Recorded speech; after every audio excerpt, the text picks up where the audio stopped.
Hello respected viewers, I'm George from Ireland. Here I am at Guildford at the house where G Wodehouse was born. So Pelham Grenville Wodehouse was born here in 1881 and his father was a judge posted to Hong Kong.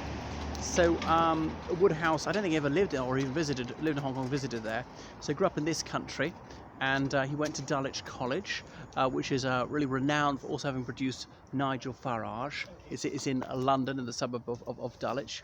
So he was quite academically gifted, liked English and story writing, an imaginative sort, not so much into mathematics or the classics, or games indeed. And he was destined for university, but his father's pension was paid in Indian rupees, and then that was suddenly devalued. So his father had much less of a disposable income than he first thought. So that ruled out university for him, which otherwise had been his destiny. Bearing in mind, we're talking about the late 19th century, is such a tiny percentage of people went on to third level education in those days. So he had to get a job.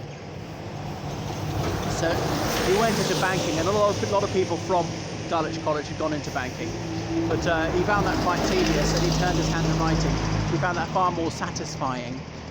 So he got married, but they never had any children. I don't think he served in the First World War. I can't think why that would be. But he's really famous as a writer, and for writing Jeeves, Right Ho Jeeves, and so on. All those novels about Bertie Wooster, this fictive old Etonian who's there in the jazz age. It's set in the 1920s, 1930s. Not many allusions to political events or the Great Depression. So G Wodehouse Bertie Wooster and his redoubtable butler and resourceful butler Jeeves are his greatest comic creation. So it's a sort of comedy of manners about this childishness, this mindlessness of the upper class, and it was all unthreatening, and nobody's really nasty, and they're all quite chivalrous, and they get up to silly japes. But the working class butler is in some ways grander and certainly cleverer than the upper class chap he's looking after.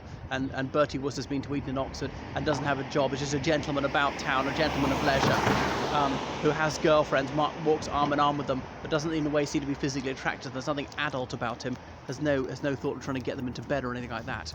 And never actually gets married in the end. So you should see that. There's also the hilarious television series in the early 90s starring Stephen Fry as Jeeves, the butler, and Hugh Laurie, who's really typecast as Bertie Wooster, who's great at playing upper-class dimwits.